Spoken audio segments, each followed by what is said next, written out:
Wait for this thing to show it's live. There it is. All right. Hey, everyone. Welcome to the Prime Cast. It's technically episode 2. Didn't have room to fit it in the title. As I mute myself because I was hearing myself. Yeah, we have a lot of stuff today. First up, I want to thank our usual panel. You guys recognize them probably from our Primecast from last week. We have AJ from Fanatix 4 over there. Hi. And you guys should know Mr. 5J pretty well over there. Yeah, I've been around a few times in this channel. Just a few times. No Game Over Jesse this week. Obviously, we all know about his epic last week incident. And then he never responded since. I don't know if he's even alive at this point. He's still recovering, I think. Probably. And it's funny because just yesterday, we were recording the Nintendo Prime podcast. I actually did that live because it turned out that Darren was drunk. So he was being highly entertaining before we started the podcast. Then as soon as we went live, he's like, he started just crashing. And then he passed out at one point and it was gone. Great. I'm like, oh man. So this is the first live podcast in the last 3 that doesn't have anyone drunk that I'm aware of. Hey, you never know. Yeah, you never know. I mean, by the end of the podcast, who knows what's going to happen? Hey, those super chats could make you have a lot of shots between. No, I know. And the thing is, I got the dangerous stuff tonight. I got Goldschlager, so that's for those who don't know, any super chat or any donation during any live stream I do at night, including this, I will do some alcohol. I won't say a full shot. Like if you do $1, I'm not doing like Goldschlager full shot for $1, but I'll do a little bit of something. Like a swig of a beer, maybe. I wish. I don't have any. But whatever. I'll figure it out. I'll make it work. Let's get into the actual topics this week. This is a news podcast again. Since the second episode, just to remind people, the first 90 minutes is all about news, and then we have a Q&A session. If you super chat or donate, you can ask your question at any time, and we will get back to it during the Q&A session. Otherwise, I ask people to hold off your questions in the chat until closer to the 90-minute mark, which should be about 9:30 Central. We have a lot of news to get through this week. I mean, I cut out a lot. Originally, when I wrote down these topics earlier today, I was up to like 20 plus, and I'm like, this isn't going to work. No. So let's just cover the biggest stuff, or the stuff I think is most relevant here. And the I guess the biggest news this week is that as of June 28th, we're going to have a new president of Nintendo. Yeah. Specifically Nintendo of Japan, but that is the person who runs the entire company. So Tatsumi Kimishima is stepping down on June 28th, and they are replacing him with Shintaro Furukawa. Pretty sure I butchered that. You guys, at this point, my audience knows I suck with pronouncing. So what are your guys' initial thoughts on this change? Because Tatsumi Kimishima appears to be retiring. He's 68 years old. He's going to stay on as in an advisory role, but that won't be permanent. And then Furukawa, I think, is 46, so a little bit older than Iwata when he took over back in the day. But what are you guys' thoughts on this? Well, I think if memory serves, when Kimishima started, I think they said they only planned on him being president for a year, but then they extended it another 2 years. So they obviously were looking pretty hard for who should replace him. And I think it's a really good sign that they keep hiring younger and younger folks, because we all want to see Nintendo, modernize more and more. So the fact that they found another guy that's not 68 years old is a really great start. Sure. Something that I was apprehensive about when we found out about Kimishima specifically was that we went from a president that was so hands-on with the industry, still played games, was still involved, to a businessman, like he was just a suit. So it was like, that was kind of scary. Turned out that we're well, but now we're going from a businessman to a gamer and a businessman. So it's like, I think that it should be a good, like in between point of where Iwata was and where Kimishima was. Maybe it'll be better because he's younger than Kimishima. He's serving under him and he's still getting advised by him and everything like that. So who knows? Maybe he'll be the new best president. Yeah, and there were a bunch of other promotions that I think are also going to be key in that he's surrounding himself now with other folks that weren't previously quite as like vocal in Nintendo, like they did important things, but now that they're also going to be closer to where he is, he's going to have a lot of great support, and hopefully this means again more steps in the right direction. Switch has been great, so let's keep it moving. I think. We said that what's his name, the new guy, Furukawa, Yep. right? Yep. He was hired, as Nate was telling me earlier, basically right when the marketing started for Nintendo Switch, as the head of marketing, global marketing. So he was obviously a huge deal in marketing the Switch, and they did a great job, right? the Those marketing for commercials were Switch amazing. was phenomenal. Like that was like I know Emily Rogers.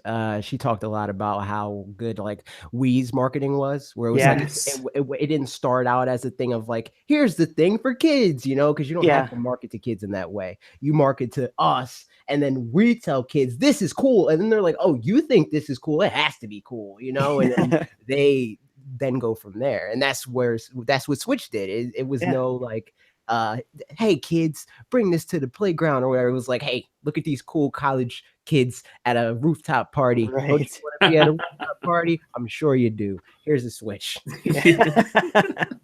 Exactly. Yeah. Furukawa, you know, I don't. The interesting thing is, it is a promotion of a person that I don't think any of us really knew who this person was. No. Before their name was brought up, it was always kind of someone behind the scenes. So I'm sure some people want to know a little bit. Like here's all I could dig up on him for the most part. He's had relations with Nintendo dating back to 1994. Hold on, did I close it? No, here we go. So yeah, April 1994 is when he joined Nintendo. From what I could dig up, he was kind of sort of like an accountant. Didn't really have the title of accountant, but it appeared that he worked in the finance side of things. So I don't know what else he would call that. So maybe he didn't actually do any actual accounting, but he worked there, kind of. And a lot of that was in Germany. So he spent about a decade or so in Germany working for Nintendo. Mm-hmm. He does speak fluent English. That's at least something they're advertising, that he speaks fluent English. I've never heard him speak English yet. So we'll see if it's I haven't heard him speak at all. Have you heard him speak?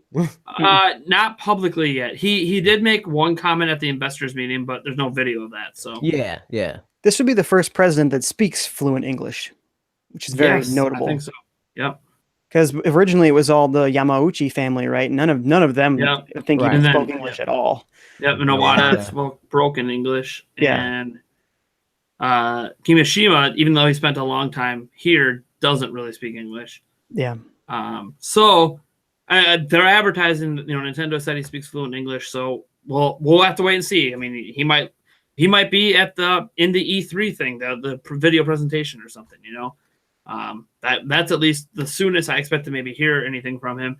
It might not be yet, because technically he doesn't take over till June 28th. So they might not be putting him out publicly too much, because even at the briefing that happened after the briefing, like where they kind of have their final statements, it was all Kimishima talking. Right. So Furukawa is probably not going to have much of a public presence until July. Another interesting part is that despite the fact that he's been involved in a lot of financing stuff, since May 2012, he's been the outside director of the Pokemon Company. He still does that job to this very day, and obviously up until June 28th. In July 2015, he became the general manager of corporate planning department. He still does that. In June 2016, he became the director, managing executive officer, supervisor of corporate analysis and administration division. Whew, that's a title. All of these titles he still has, by the way. Like, these aren't like he got promoted. This is, nope, now he's doing this and this and this. And then in September of 2016, we kind of briefly mentioned he became in charge of global marketing, which, again, that's essentially Switch. He was in charge of all Switch marketing. Yeah. From September on. So that would have been even before they unveiled the Switch. So if you love the Switch marketing, this guy is literally the one at the top making all of the final decisions on that. And if you know anything about even how marketing works in like the United States, it still has to be approved by Japan. So this is the guy that approves all of that. And then obviously in June 28th, he becomes the representative director, which is kind of their new name for CEO. They kind of reshuffled their naming conventions, and president of the company. So that's basically all I know about him, besides the fact that someone asked him about what his favorite game is right now, and he said Golf Story. Most important thing. That says the most about him. It says that he's current. He's current. Yeah. He has. And he didn't cop out because he could have been like, oh, it's Odyssey or oh, it's Kirby, like the you would expect a Nintendo executive to say, oh, obviously it's the most recent game we released. Yeah, he relates to the middleman. If he'd have come out and said Kirby All-Star Allies, we'd have known it was a corporate entity. Yeah. Oh, yeah, corporate entities, you. I just want, you know what's going to give me the final stamp of like I know he's a good president. If he's like, you know what, we got to drop Kirby Star Allies at $40. You know what? No, forget that, 30. Now I'm like, I'm sold. Best president of all time. I thought he as might the United States president of the country, please. I was waiting for the ultimate cop out where he would have just been like, yeah, my favorite game's a game you guys can't even play yet. It's Smash. Be sure to check it out at E3. That'd have been rough. My favorite game is Pokemon for Nintendo Switch. Yeah. We'll be like, wait, are you saying something? No. This isn't a confirmation of anything. There'll be so many YouTube videos of like Pokemon for Nintendo Switch is a game worth being a favorite. It's like come on, guys, low hanging. The only thing I would say is, hey, Nintendo's new president apparently his favorite game is a game that no one else can play. Yeah. Doesn't tell us anything about the game. We don't know anything about his taste in games beyond the fact that he likes Golf Story. Yeah. What if he was like, this is a detour, but what if he was like Bernie Burns and he just straight up like confirmed some crazy stuff? Like my favorite part about the new Pokemon game is the new battling system, and we're like, oh shoot, I'm not supposed to say that. Whoops. Awesome. Oh. Yeah, my favorite dude. My favorite game to play is the Pokemon game for Switch. Dude, that live action battle system is. Wait, what? What did you just say? I love how we went MMO on the new game. Wait, what? Yeah. Okay, I can't. Oh, you're saying I can't talk about that? Can I talk about the new F-Zero? Okay. Wait. Oh, wait. I'll wait till June 28th. Then I can say whatever I want. I'm in charge. We don't even have release dates anymore. I don't answer to anyone at that point. So one thing I do like about the hiring is they are going younger. Obviously, they said that they've been looking at younger talent, trying to hire younger, bring in a fresh infusion of youth into the company. And something that it has already had positive results. Splatoon 2 has been a direct result of that. Splatoon. Right. So, yeah, they brought in someone who's younger, relates more with the younger staff they bring in, might even relate more with gamers. Because Kimishima, for those who don't know, Kimishima, his whole life is a finance guy. That's what he is. He was a banker. He's just done literally just financing, and he's been very, very good at it. And I honestly, I mean, what do you guys think about like because he's been the person running the company first as the interim CEO, and then they took away that title and just kept him there until now. Mm-hmm. The thing is I've ran into a lot of Nintendo fans that really just hate Kimishima, and I think they hate him on principle that he was a banker. Right. More so than actually knowing him, because I don't know anything he's done at Nintendo that you can point to and be like, so that was you. Yeah. You did that. If anything, like his comment of like, I don't know about Wii U before we really know if he was a president and stuff like that. Like, he's like, you know what? I'm sold on this dude. Yeah, dude, like, he's a finance guy, and he's like, that Wii U product, I bad financial decision. But the thing is I actually think personally that Kimishima did a really good job. He did. Yeah, but I think it's weird. Like we don't know if. Oh yeah, I mean, like we don't know how much of like a lot of people credit, and I'm sure a lot of it is thanks to him, but credit like Switch's success to him. But as far as I understand it, a lot of Switch was Iwata's vision. Yeah, well, yeah, so. The vision of the console was Iwata and people close to him. And that's completely true. Like, I'm not crediting him for the concept of Switch and the hybrid stuff. Like, that's all fine. Iwata should have all that credit. And Iwata kind of knew he was going to die, and he set up like a kind of a roadmap for how he wanted this to be handled. We don't know how closely they stuck to that roadmap because we're never it's yeah, they're not going to say that. You know what? They're We not gonna completely, be we like, "Here's completely what a dead derailed man from that. They're not going to do that. We threw that in the garbage. But there are some things I feel like, like we don't know if the Switch name was even decided yet at that point. Right. So there's, that's potentially Kimishima could have played a role in that. And I think Kimishima's biggest role is one, promoting this Furukawa guy to the head of marketing. And two, I get this distinct feeling that if Satoru Iwata would have still been alive, he would have made Switch launch at the end of 2016 during the holidays. Because he loves his holiday launches. I think if he did that, Switch would be a lot better off, honestly. Well, maybe. The thing is it would have started, I mean, it started off like gangbusters anyways, but it would have been even better. But it also means bigger gaps between games. Like, what if Mario Kart 8 Deluxe... Because if we look at it in the same way that we look at how it ended up happening, right? Sure. Where it's like their strategy is one major tent pole per month. Say they stuck to that anyway, and they still did Breath of the Wild, but in November or whatever, and then they did Mario Odyssey, and if they released it in holiday, so they did Breath of the Wild at launch in November, then they did Mario Odyssey the month, or Mario Kart in December, and then in January they do Kirby or whatever. Like they could still pace out their releases in the same way. They said, because I remember what Nintendo said at the time. They didn't release it at holiday because the game lineup wasn't ready to hit like that yet. Oh, you mean? Oh yeah, I'm thinking completely different about that. I'm thinking holiday 2017.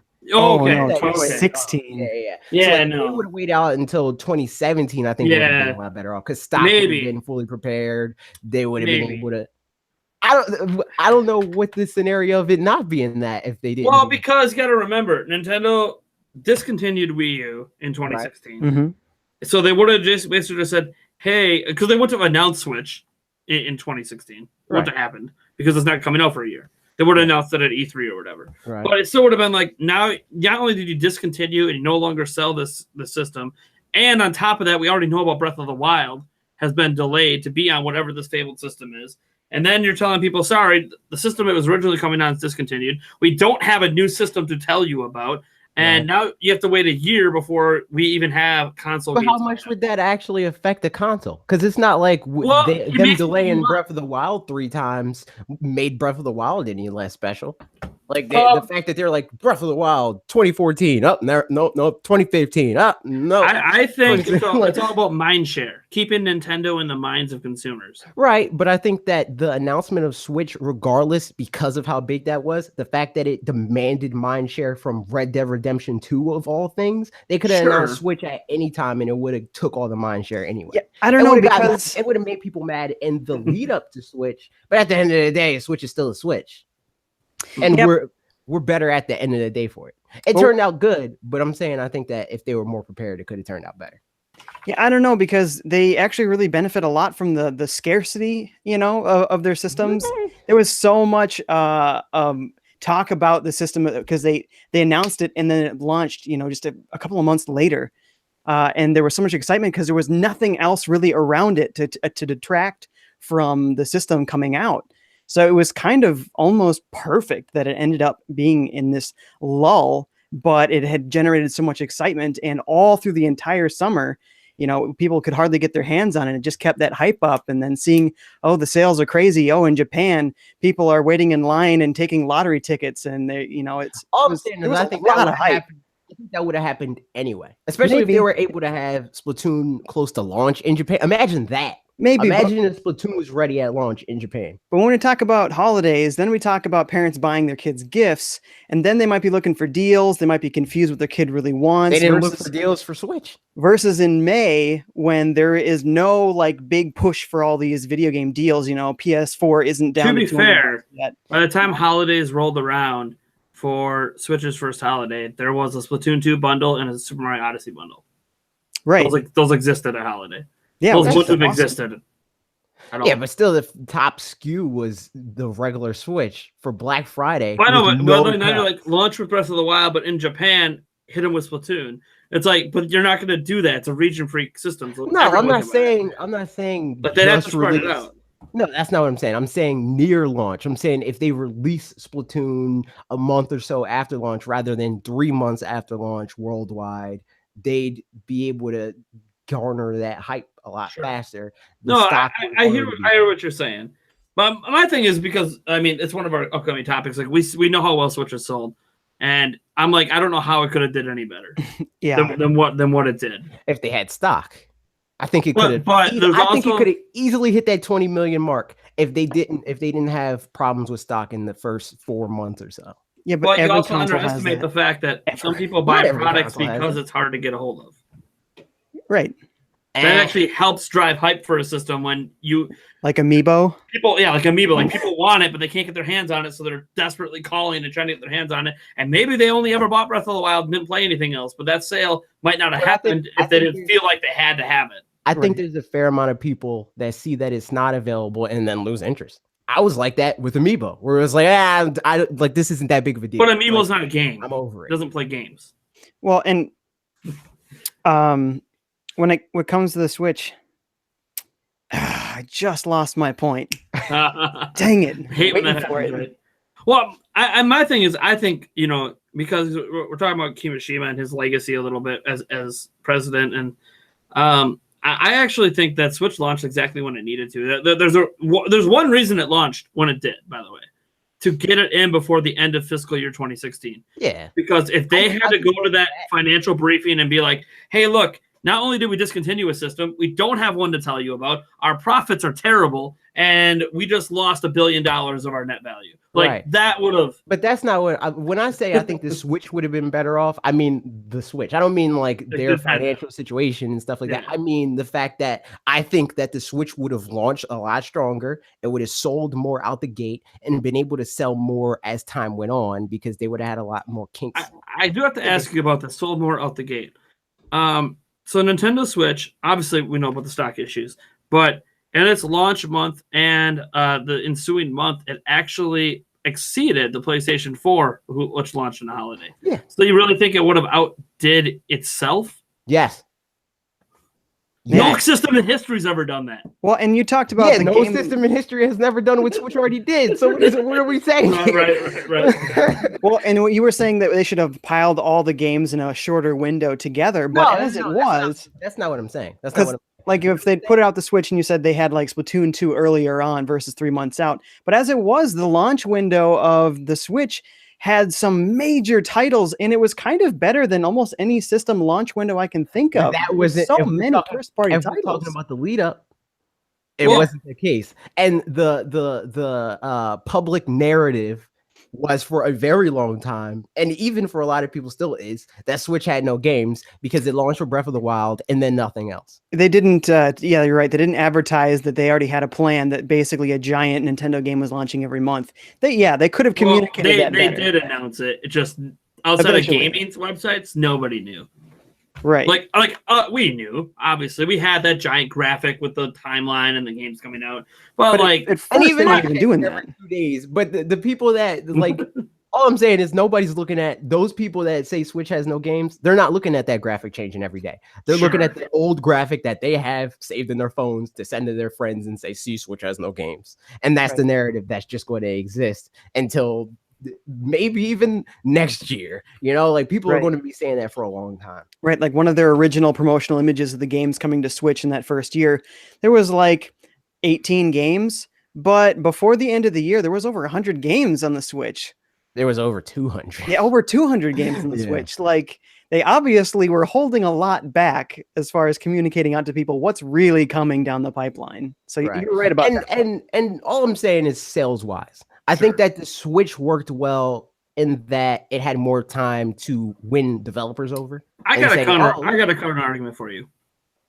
Because you were already creating one a little bit for a second, that because of when it released, it's had more time to win developers over. Like, we went to got Doom, we went to got Wolfenstein 2. We would have got Doom, and we would have got Wolfenstein. I don't think we would have got those at all. The developers that you win over, and with the amount of sales that we have, aren't the people that are. Wouldn't have got NBA 2K18? Yes, they would have. Every single one of those games that they released this year was ready before Switch came out. No, Doom. They said Doom. They didn't commit to Doom until like July. They spent 3 months porting that game. So but Bethesda was on board with Switch almost immediately. Todd Howard was so amped on Switch. Yeah. But with Skyrim. Yeah. And so what they're is going to immediately port when? Skyrim and then be like, oh, no. We're talking about a hypothetical. My number one counter argument is sitting here on April 27th, 2018. They wouldn't have 17 million of these out in the wild yet because it'd only be on the market for 5 months. So technically, they have more on the market now than they would have if they waited, because they're projecting 20 million for this fiscal year.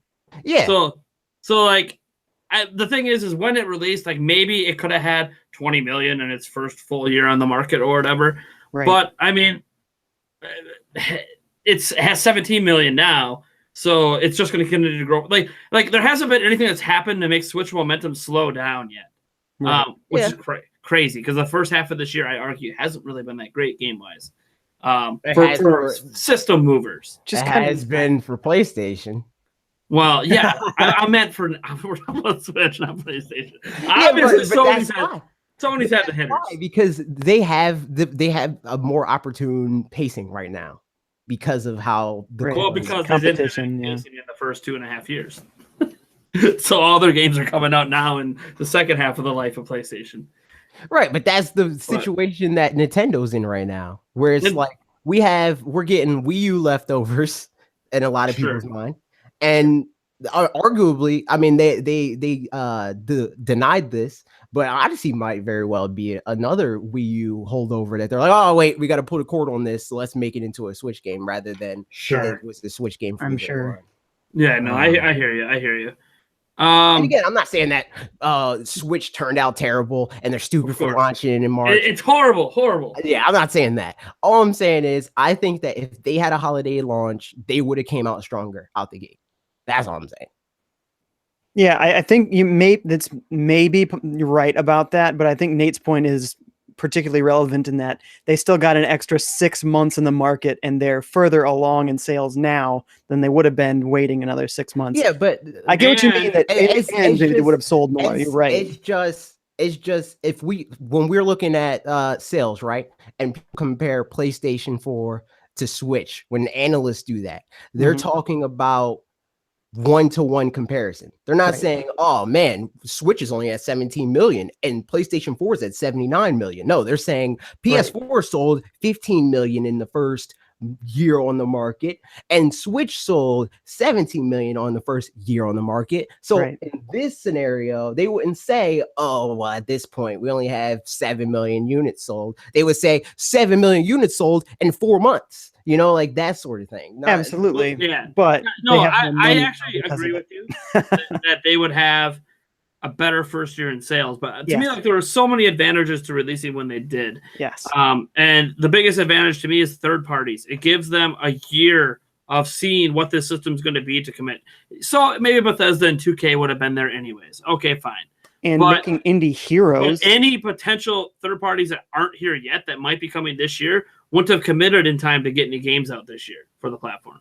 So that pushes it out back another year. I think the big misconception with this debate is that you guys are looking at it as actual time. I'm looking at it on the 1-to-1 basis. I'm not saying like as a Nintendo fan, I have to sit here with a Wii U. Like I'm not looking at it like that. I'm looking at it like from when Switch launches to when Switch is a year out. That's what I'm saying. I'm not saying out before then.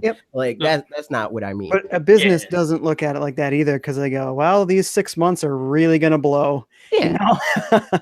Yeah, I know that because they want to win over their stock. I mean, their stakeholders. Well, it's also all about maximizing like profits. Like as an example, like say you think it would hit 20 million in that first year. Well, guess what? We're in a new fiscal year and they're projecting 20 million for this fiscal year anyways. Yeah. So they're going to get that 20 million, and now they already got the 17 before. So they actually, just as a business, have made more. If we look at it on, that all falls on when their fiscal year starts, and the only reason why the fiscal year matters is because of the stakeholders. And I agree that the stakeholders, them being the It also matters because that's the only time they ever update us on anything. Yeah, but they updated. I just mean in regards to Switch in a vacuum. Yeah, Like in a vacuum. Yeah, in a vacuum. That's why I said I agree. In Yeah. a vacuum, like of course it could have had a better first year. like dollars to donuts, how much units sold, all that stuff. I don't mean. And the one factor we never considered is that also means that we're 6 months into the Tegra X1 being older when the Tegra X2 came out in 2016. That could have even meant that we could get the Tegra X2 then. But then, if you're going to argue that, then they definitely would not have enough Switches to meet demand because they would have had the Tegra X2 to start. That's fair. That's fair. So now it's just one of those things that like now. But granted, I would rather have a Tegra X2. So in that scenario, is it fair to assume that if we had the Tegra X2, that we would have the same stock shortages, but we would have a Tegra X2? Yeah, that's what I'm saying. So but it also could have drove up the price because that's a newer chipset. It wouldn't have been as cheap. And NVIDIA did have like a ton of X1s just like sitting in a warehouse because they couldn't sell it. Right. So then maybe now we could have been looking at a Switch at a base price of $349 instead of $299, and that's why do we think so many Switches it's all stock Tegra X1 because like they just had them sitting there. We have to get rid of these chips. So like let's dive into this deeper then. Oh boy, here we go. If we increase the price of Switch to $349, and it has a Tegra X2, pull that Wii U price up, maybe. Huh? Pulling that Wii U 32 gig price out. Right. But we're also talking about a console that's closer in performance to, at the very least, Xbox One X in your hand. X2 is not that. I mean, Xbox One X, not Xbox One S, like the regular Xbox One. S. Yeah. Sure, a little bit closer. Little bit. Yeah. I don't know about a little bit closer. It's closer, but it's not. I wouldn't say it's 1-to-1. The X2. The Tegra X2 is literally a souped up X1. Yeah, and X1 is what, 1 teraflop? Like X2 still uses the same crappy CPUs, which is the one thing holding Switch back. That's fair. I think though we could still see that X2. I think we're going to see the X2. Right. I think this year we won't see it. We might see some revision, but we could potentially see it next year. Yeah, first Switch revision. How much better is that to say, oh, we got a $300 console revision for you? Buy this. How many people would that have working out with Xbox and PlayStation 4? No, it's not. Look at how much they're selling compared. If Switch said tomorrow, I mean, if Nintendo came out tomorrow and said, in the last 6 months we shipped 5 million Switch 2s, that's not impressive. Like in the same way that 5 million in the first 3 months or whatever, it would have been impressive for one console. Necessarily count it separately though. That's the thing. Like how they said, oh, 3DS is at this number of sales. That's what they would do with the Switch, and then they would just pool together the Switch and Switch. Plus, if you think X2. About it, like you can compare it to Sony and Xbox or whatever. But I kind of look at it as just compare it to themselves. Nintendo replaced the 3DS essentially with the new Nintendo 3DS, and that became the system seller more than the base 3DS. But the 3DS is also half the price of the Switch. When the new Nintendo 3DS launched, it was $250. It was only $50 less. Yeah. Yeah, but it wasn't selling at $250. When it started selling was when it was at $160. Right. And that wasn't a new revision. Which is where the $350 could be the problem. If it did have the X2 and it was $350, we could have had the 3DS problem with that launch price being too high. No, because they didn't drop the 3DS $50. They dropped it almost $100. And my argument also is that the $300 price point, $80. You got to remember, we're talking about console games, being able to play them on the go at $300 versus 2D top-down sprites. Like there is a big difference in market perception on value. Like you're like, I can get a new Nintendo 3DS for $200, or for $100 more, I can get Breath of the Wild on the go. So that's exactly what I'm saying. Like if they're like, okay, if the general perception or how we're saying this is like, I can get a console that's closer to Xbox One X, S on the go versus one that's closer to Wii U on the go, most people are going to want that Xbox One on the go. Well, but I still think you're overestimating that. What about the casual market? The casual market isn't going to care two craps about that. They're going to look at the casual market does care about that. Look at how much that PlayStation 4 sold. Yeah, but they'll still won't look as good as PlayStation 4 versus Xbox One. It'll still be a step down for them. If they really care, they'll still scoff at it. I'm not saying they care to the extent where it's like the ultimate thing. I'm saying they care enough to be like, this is a factor in my decision. Yeah, and they'll catch them when they do a revision in the future. Will they? But the price tag is usually what makes Nintendo's systems sell so much better than everyone else, because they're always so reasonably priced. That's fair. I'm so glad I cut 14 topics from this podcast. Yeah. Let's do all 14. That's fair. I see where you guys are coming from. Right. Sure. The price is huge for Nintendo. It always has been. Yeah. That's fair. The one thing I will say is I would pray if they didn't launch it till holiday 2017 that it would have had the online account system ready. Oh, yeah. Well, that would have been great.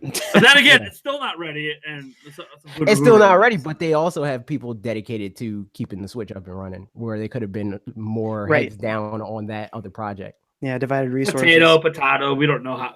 Honestly, we really have no idea how those teams work. So I'm actually going to skip down to our third topic. We'll come back to the second, because the second topic dealt with E3. We were talking about sales figures, so I figured, you know what, let's get into let's dive into the sales data, because we got a whole bunch of sales data this week. It was the end of the fiscal year report for Nintendo, and we learned just a ton of stuff, including this isn't a fiscal report thing, but we also have an update on Labo sales in Japan. So I'm just going to go down the list of the sales updates that we have, and then you guys stop me if there's like one of these things you want to kind of touch on with something.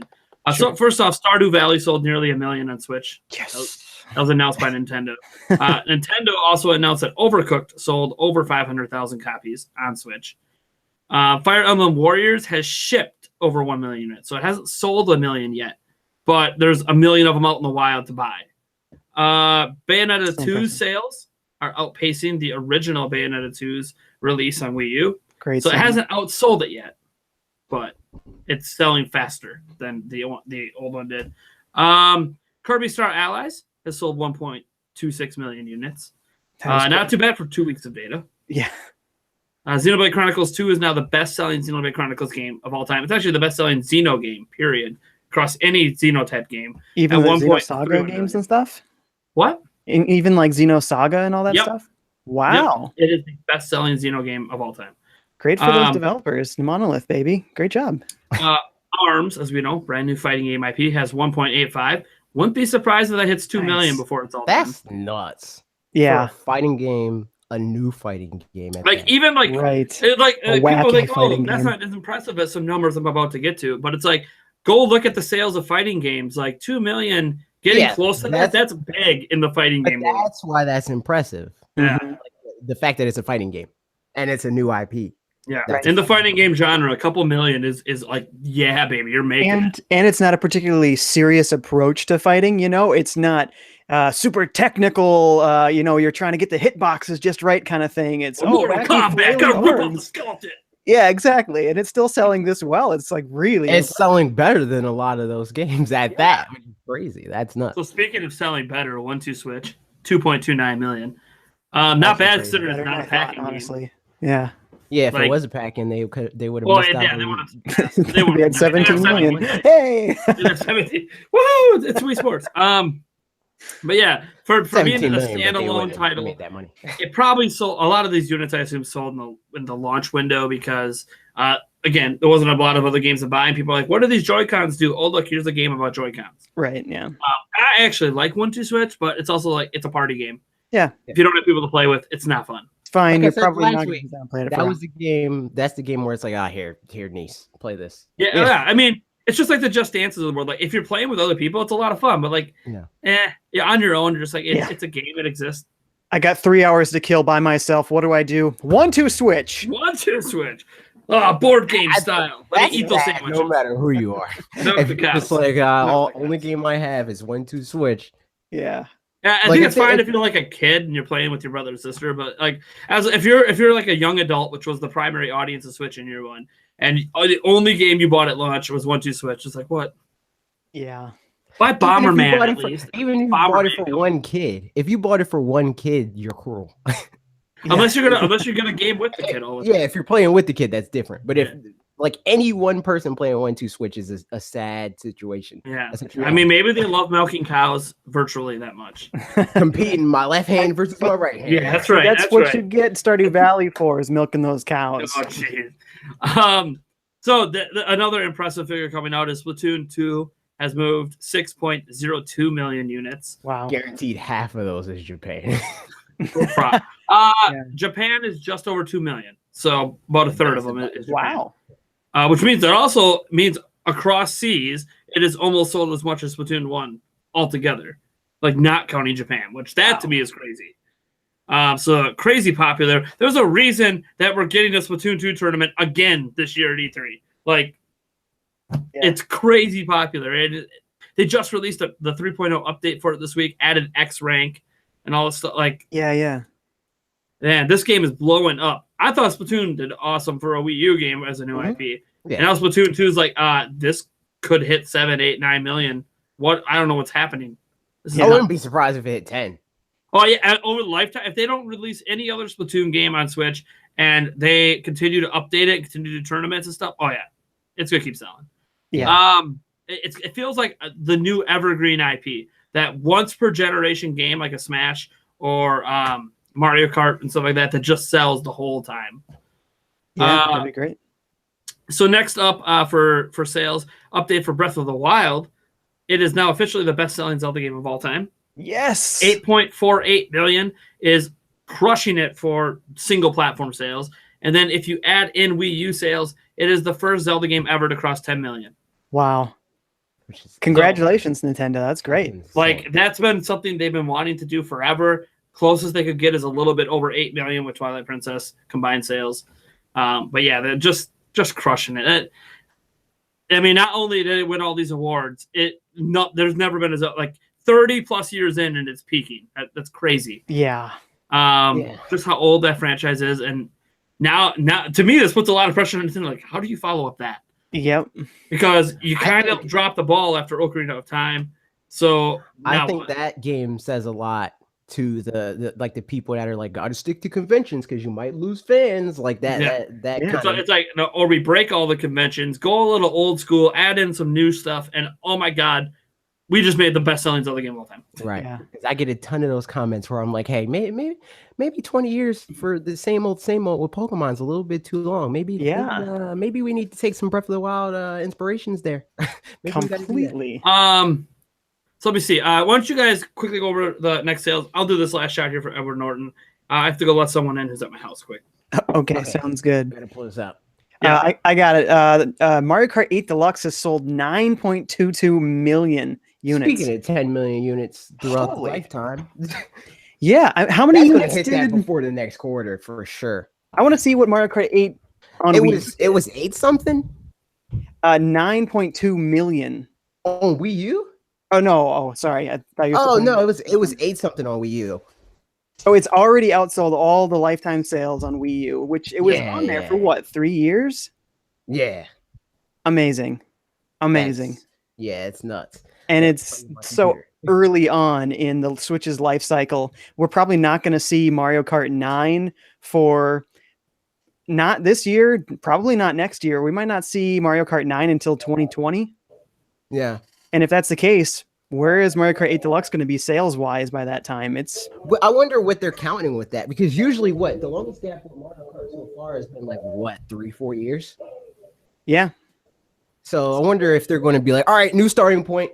Like this is where we start that 3-4 years from 2017. That's when Mario Kart 8 came out, everybody, not 2015 or 2014. Yeah, I mean, it could be, because I really don't know how much effort they had to put into it to add that new battle mode, like a real battle mode. So maybe that took effort away from doing Mario Kart 9, but maybe you're right. Maybe it wasn't all that much. And plus, the Mario Kart team worked on ARMS. So, yeah, that's another wrench in that. Maybe that says that they're like, nah, we're good. We're not going to do Mario Kart 9 anytime soon. They might have figured that so many people didn't buy Wii U that they'll be okay waiting a little while longer. Yeah. But go ahead. They're going to be like, oh yeah, so that was just the beta release. That wasn't the new Mario Kart. Exactly. Mario Kart. Because Mario Kart, like, I think the Mario Kart Wii passed 22 million. Oh yeah, like insane numbers. Yeah, like Mario Kart is usually up there, like in the 10, 15, 20 million units sold territory. Like I think Mario Kart 8 Deluxe, in the event that they're like, yeah, we don't want to do Mario Kart. We don't wanna do Mario Kart 9. In the event that they do that, it's going to be that 20, 30 million unit sold on Switch. Like the attach rate on Mario Kart games is insane. Yeah, I love that, and they continue to try to make that series more interesting too. They aren't holding on to tradition quite so hard with Mario Kart. They keep adding things like, oh, now we do underwater, now we do anti-gravity. The crazy thing is, on top of that wacky, crazy stuff that they throw in there, like now you're driving on Mobius strips and stuff. It's also tighter. It becomes a racing game, which is crazy because like Double Dash, for instance, like everybody loves that game, but the mechanics are too loose, way too loose. So it's like it gets tighter and tighter, and they add gliders and anti-gravity and all this crazy nonsense. And that's a good. And they respect the retro so much. I mean, how many games now have they been doing the move where they say, "Oh, remember this track that you liked? Here it is again with better graphics and updated mechanics." And it's like that's a genius idea. That's like the only because Nintendo, especially with Mario games, they're like so against like remastering them. Where it's like this is the only time you'll ever see a 16-bit Mario thing and 1080p. HD 60 frames per second, like we're seeing Rainbow Road and Mario Circuit and all that stuff. Like it's like what? Yeah. So they did a great job there, and I'm excited to see where those numbers go and how long we'll have to wait before we see anything actually new in Mario Kart world. Other than, of course, the mobile game, which could very well drive more sales for the Switch. I thought that was a sign that they were thinking about a Mario Kart 9. Because usually when they do a mobile game, that's leading up to something else. Maybe we'll see if we hear anything about that new Animal Crossing Switch. Haven't heard anything about that yet. That's happening. It'd be nice to finally see Fire Emblem unveiled that was announced for this year. At least they had Fire Emblem Warriors. They could at least pretend that that's the game it was tying into. That's Fire Emblem Switch, everybody. What are you talking about? Yeah, we already did Fire Emblem Switch. Fire Emblem Switch came out in October. You guys are crazy. Exactly. And obviously we got Super Mario Odyssey. Yeah. Hitting with that 10.41. Yes. That small little indie game. Yeah, that small little indie game. Best selling game overall on Switch, regardless of indies or third parties. Well, what's interesting about this, I dug into this because it's not a surprise to see, oh, look, a Mario game sold 10 million. But for 3D Mario games, actually the second best selling one right now, behind Super Mario 64, which sold like 11.41 million. Odyssey's going to crush that. It's coming for you. I wonder if it's going to be 2D Mario territory. Because 2D Mario's some of them. New Super Mario Bros. Wii is like what, 29 million or something crazy. Like that? Yeah, and even like Super Mario World or Super Mario Bros. 3, like those are crazy high too. Yeah. But I don't know if it'll quite get up to. I mean, it could get to 20 mil. I don't know if it's going to quite get to like the 30 million marks. We'll see. It might depend on what happens with other Mario games on the system and so forth. But maybe they give us a 2D Mario and all I know is best-selling 3D Mario is going to end up being this. Yeah. Like, how much did what's it called? Mario 3D Land. How much did that sell? Oh, let me double. 3D Land or 3D World? The 3DS 3D one. 3D World's like 5 million or something like that. Let me check 3D Land quick. I just had this list up earlier this week. That's how I knew that stat. But let me actually. I should have probably pulled up that financial site. Nintendo. We're all sitting here just Googling it, guys. Yeah, I know. I was looking at this earlier. 3DS. Let's see. It is 11.96 million. So that is the highest selling 3D Mario game. Well, to be fair, it's kind of we don't have official Nintendo figures for this. You're talking about for 64. Yeah, we don't have any official figures. All we have is third-party figures for that one. So, and some people don't know. People agree with this. They don't consider it a 3D. Right. Consider it in between. Yeah, which is dumb. It's a 3D game, but yeah.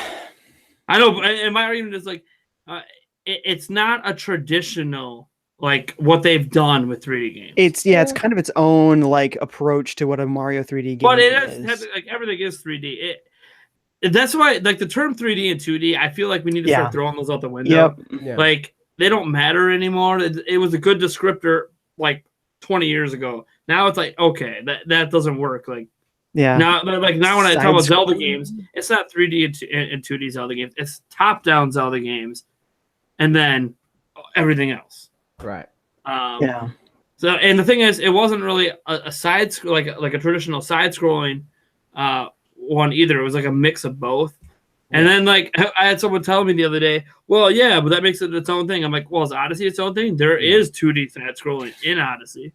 And Galaxy 2 is more in line with that the whole, like get to the flagpole sort of thing, level to level rather than the open world approach or sandbox approach. Well, yeah, the sandbox approach hasn't been used since Sunshine, I think, last time. Right. And that's like everybody's way of defining the games. It's like the sandbox ones, but Galaxy's not that. Yeah, no, Galaxy's not that at all. All right. Let me see some other figures out there. Just to round up the game figures, the Nintendo Labo debuted with 120,000 units in Japan last week. 90,000 of that was the variety kit. 30,000 was the robot kit. And nobody likes robots. The variety kit was number one right? in sales for last week, and God of War was number 2, I think, with 42,000. Also debuted last week, and then Labo, and then everything after that. It's a huge drop off after Labo. That's rough. God of War, people are not feeling it in Japan.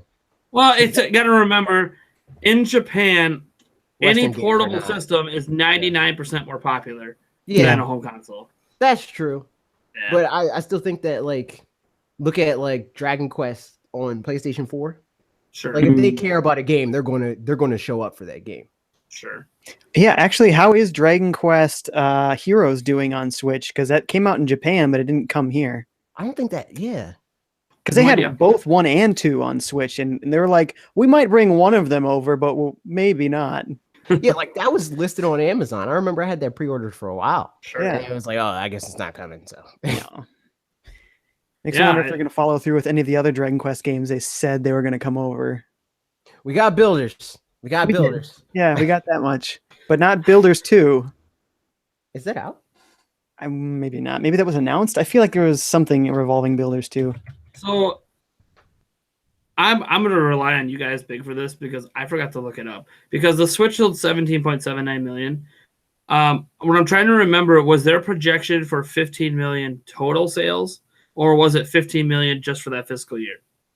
It was 15 million for the fiscal year. Oh, if that's the case, because a lot of people are saying they destroyed the projections. Well, they didn't, because they sold 2.7 in the launch month.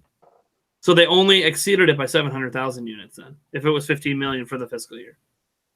Yeah, I'm pretty sure it was fiscal year. It might have been for the year. That's what I'm trying to remember. Like, was it supposed to be 15 million altogether, or was it just fiscal year? Because it actually, like, I remember reading some of the headlines and reading it, and none of them detailed out what Nintendo's actual projections were. Like, it just crushed projections, but it never told us what the projection was. Because do they ever make projections like that? Yes, they do. They're like, for the calendar year, we're going to sell X. They already rather have than for the fiscal year. This fiscal year. Right. But they have a projection for the fiscal year, right? Yeah. So I'm saying, like, with their whole thing of like counting the entire sales for Switch so far as that projection, would that hold up? Because they usually make projections for fiscal years. Well, that's what their projection was for. Was for fiscal year. Right. So that's what I'm saying. So that's why I'm saying, like, because everyone knows 15 million was a number they threw out there. Yeah. So I'm assuming that they meant that's how many they would sell. So they did exceed it. Just not by as much as people think they did. Yeah. Well, except that their original projections was only like 10. Well, they bumped it up. The revised projection. So if you think about it, they did destroy their original projections. But they didn't destroy the one that we're talking about, which is right. Yeah, they revised it late last year, finally. After it already basically had broken their original projection. Then they finally oh yeah, by the way, it's about to cross 10. I suppose we should update this. Right. Crazy. One of the best is it again, me being unprepared. Is this the best like first 13 months for a console ever? I think we might still be outpacing it. Because it's hard to tell. Because you got to look at year one. It's actually not that hard because you got to look at year one sales and then minus 2.7 mil off. Yeah, Oh, I think there's like I don't know how reliable that is, but there's like on Wikipedia it has its own like page dedicated to the Wii sales. I know like 10 months in, it was still the fastest selling console in the US. Yeah. I don't remember if that carried through the rest of the 2 months there. Right, but I know that wasn't the case for like Europe. Like it was the case for here US, in Japan, yeah. But it wasn't the case for Europe. Right, yeah. So global numbers, yeah. I'm not sure where it fits there globally. So okay, wait. Yeah, I'm trying to find year one because I know it was for a long time on pace to be year one. According to the wiki sales chart, on Wikipedia, it says year one we shifted 20 million, 20.13 million. Where'd PlayStation 4 slide in there in that first year? PlayStation 4 I'm pretty sure was under, but let me double check. I have an article from IGN here from in January where the first year sales Wii and PS4 were 13.7 and 13.5, so they were like super even. And they were still projecting the Switch sales, so they didn't have the numbers in yet. They were projecting the Switch was at 14 million, which we know that they did make. So it sounds like they did. So this says the first article that I see saying like within the year. This says, so PlayStation 4 in a year and change. It's about a year and a month. It shifted 18.5 million. Oh, okay. So we don't know who technically had the best first year. Just year and change, technically PlayStation 4 still beat it out. Yeah, what's the change? Yeah, because I would assume you throw the change. It's about a month and a half because the article was posted in January. And PS4 launched. So it would have had a month and a half of holiday sales plus the next year. Okay. Yeah. So so that does give it that slight edge because it has a couple extra weeks. Yeah, because PS4 had more holidays at that point. Yeah, and the couple extra weeks was holiday period, which is important. Right. Yes. So PlayStation 4 got 2 full holidays versus Switch as well. Well, still, Switch on pace, one of the fastest selling consoles of all time. It's probably the best selling console to ever launch in March. Yeah. Yeah. Exactly. Were the handhelds launched in March? Like a lot of handhelds. Yeah, some have. I think 3DS. I think was a March launch. If we're talking, that was very successful. Its first year wasn't very good. It's harder to like place that because they don't launch like this is the first. And I'm pretty sure first worldwide launch for a Nintendo console. Yes, I think you're right. Because I know Wii U didn't launch day and date everywhere. No, they've staggered. And that's the crazy thing with the PlayStation launch. They actually staggered as well and still hit that kind of numbers. Great, like they didn't want shortages and they still had shortages. That's why they were staggering. They had shortages for a different reason though. They allocated consoles in the wrong place because they thought it was going to do a lot better in Japan than it ended up doing. Yeah. Because a lot of the reason why it launched first in the US. Yeah. But they gave priority, but yeah. But that's what I'm saying. It launched first in the US. They had a certain stock allocated to Japan. Japan did not give a single fuck about PlayStation. Not at all. So they're like scrambling, like, okay, we got to reallocate these and we got to ship consoles back so we can sell them here in the US and stuff like that, rather than them not being able to manufacture them fast enough to sell them. Yeah, I hear you on that. And that's what the staggered launches are for. Is so they can figure out like, okay, we can allocate this much here. We have this stock for this, and then doing it like that, rather than having to like manufacture them all in bulk and then figure that out. Like, okay, how much are we allocating? Yeah, all at once. Yeah. So I guess I'm looking at this. We have about 27 minutes until Q&A. Let's get into what topic 2 is, because this is news I think a lot of people care about. Is that Nintendo kind of unveiled their E3 plans. Honestly, we basically knew all these plans anyways, because this is just what they already announced the tournaments, but now we just have like more exact details about certain things. As an example, right now it's just called a video presentation. They used to call it the Nintendo Digital Event, so this could signify they're going to change the name because they did put an asterisk by it and say this is a temporary name. So I Sure. don't know. They called it a Nintendo Direct before. They've called it a digital event. I don't know if they've actually settled on what to call it because it is bigger than any other like pre-recorded presentation they do. Usually when they say, so this, you said this is video presentation. That's what it says on the e3.nintendo.com. Because usually when they call it a presentation, that usually implies a live studio audience sort of situation. Yeah, but they're not. They said it's not live. Yeah. So their wording just doesn't matter. Yeah, it's It doesn't matter. And again, they asterisked it and said this isn't the final name. So, so yeah, that's happening June 12th, which, if you know anything about the history, it always happens the first day of E3, 9 a.m. Pacific. So yeah, they said this is probably the only interesting takeaway outside of the fact that they said including Smash. Obviously, it has Smash. Right. That's the game they're advertising headed in. It's that they noted that it will get a look at Nintendo Switch games for 2018. So 3DS not even being mentioned, at least not in the lead up. I don't even want to. Despite the fact that Nintendo claims they're supporting 3DS in 2019 and beyond, yet at the biggest event in the world, they're just not even going to mention the thing. Right, but I feel like it's. But it might be like games every 4 months. It's fine. I don't know that like they're not Luigi's going to Mansion in the mention Treehouse stream or something, but just because it's not in the wording doesn't mean they're not going to mention it. They may have they're anticipated de-emphasized that people would be pissed if they saw that in there. You know what I mean? Because even with the 2018 thing, like they stressed that last year. It was like we're just seeing 2017, like in the next 16 months or whatever. Yeah. That's all we're seeing. And then we saw Metroid Prime. It's like what? Yeah, well, that's the thing. It set the expectation, so if they do want to tease something, it'll be a surprise. Right. They're making it easier for themselves. But they also did know this was actually interesting. They put this in the PR release for it. They said E3, we're only going to feature games releasing this year. And then they said, but we will be announcing games for 2019 at a later date. So they never said that before. They're like, oh, but we are going to talk about 2019 this year, just not at E3.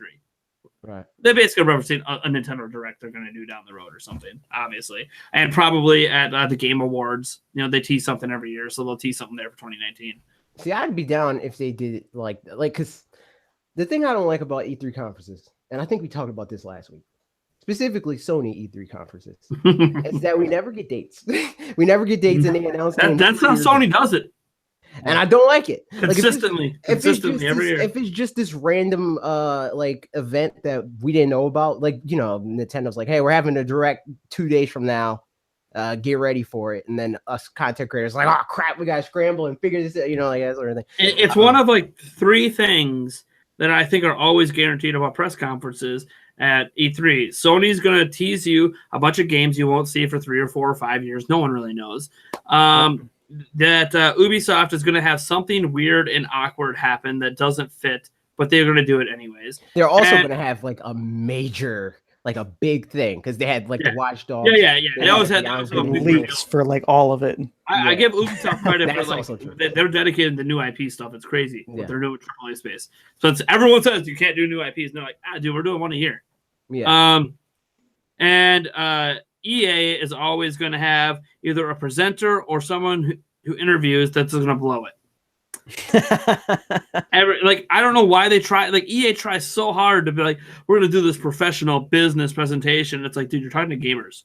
Yeah. Like we don't want these YouTubers on there. We don't want you interviewing a soccer star. Nobody gives a crap. But EA seems off base for the audience in general for E3. They don't seem to understand.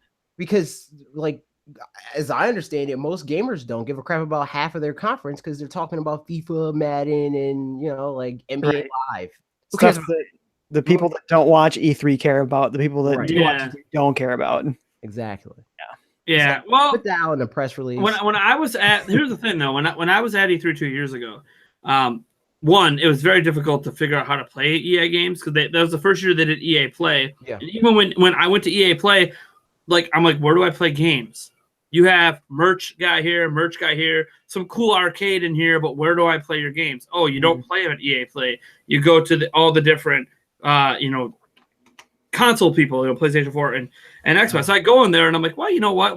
Because I played Madden that year, there was actually a decent line to play Madden at the conference, and I think what's helped them out at least EA for E3 is that now they let the public in. You can buy a public pass. And EA lets public in general. Yeah, because they do the EA Play thing, which you can get in with an E3 pass, but it's technically a separate thing. Right. Sure.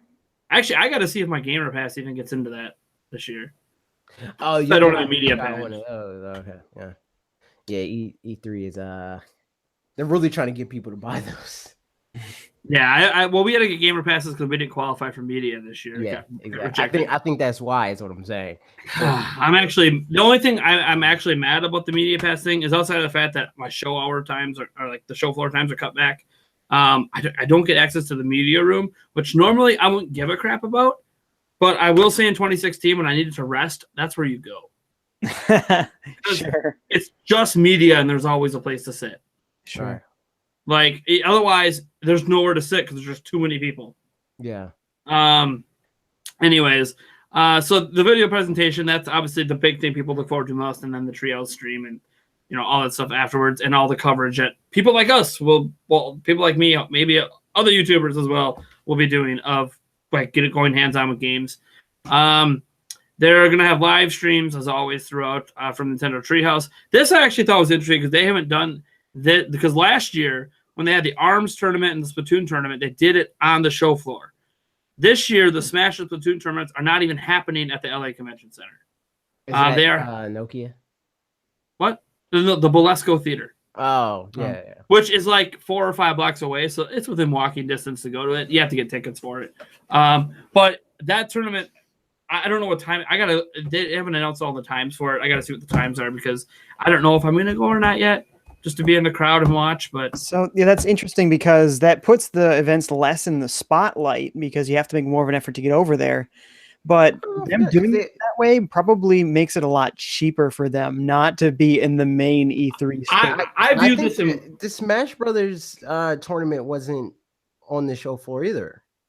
That was at a separate location too. You're talking about when they did the Nintendo World Championships, right? Yeah, when they did the Smash Brothers Invitational is what I'm the very first one way back for Wii U. Yeah. No, that wasn't there. That happened actually before E3, the day before.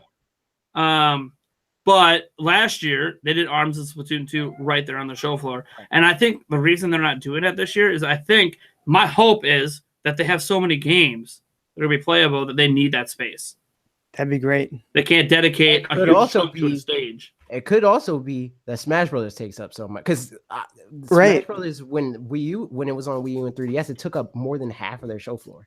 So it's going to take up a lot. They seem to be theming their whole space after one game nowadays. Considering that all they're mentioning heading in Smash, that's what the whole show floor is going to theme after Smash. Half of it's going to be Smash. Right. But that's also why they probably want that extra floor space. So like, that half is Smash, but what if I know it might seem like launch it now, but what if Pokemon is this year? No, we need a huge section for Pokemon too, and we need a huge section for this game, and a huge section for, like, if they have any first-party Nintendo games besides Mario Tennis and Smash, they need room. Or how are you going to play them? Go to Nintendo New York. That's one of their announcements as well. Oh yeah, that's true. So we'll definitely get more stuff that's playable there because they did say that unless they don't want to say you'll be able to play Smash Brothers and that's it. But they did say you'll be able to play some of the games that they announced there. So yeah, we got so the Smash Splatoon tournaments at different places. Nintendo New York's gonna have some of not all of the games at E3, but some of them playable. Let me see here. Semifinals for the Splatoon 2 World Championships is on June 11th, which is the day before E3, from 3:30 p.m. to 6 p.m. Pacific. The finals for that are on June 12th, and they don't have a time for them yet set in stone. I'm assuming they're trying to look at a slot that's after the closing of the show floor, so it kind of follows up their Treehouse stream and leads into it. And then right after that is the Smash finals, because they're doing it the same day right after Splatoon finals are over in the same venue. And obviously the one big news people took away is that they're only talking about 2018 games, supposedly. Well, if we had 200 games in 2017, how many are we going to get 2018? Yeah, a lot of indie games, but indie games are fun. Amazing indie games. I think the bulk of the third-party stuff's coming in 2019 because of the totally the whole 64 gigabyte carts. enter and manufacture. Yeah, I don't even think that Maybe matters because third parties won't even use the 32 gig. Right, and it's But at the same time, a lot of them that years didn't to want make it, that game, you know. a lot of them at the beginning where they're like, oh, we don't like, we want to hedge our bets and use a lower capacity chip or cart, was because they didn't know Switch was going to work out sales wise. Yeah.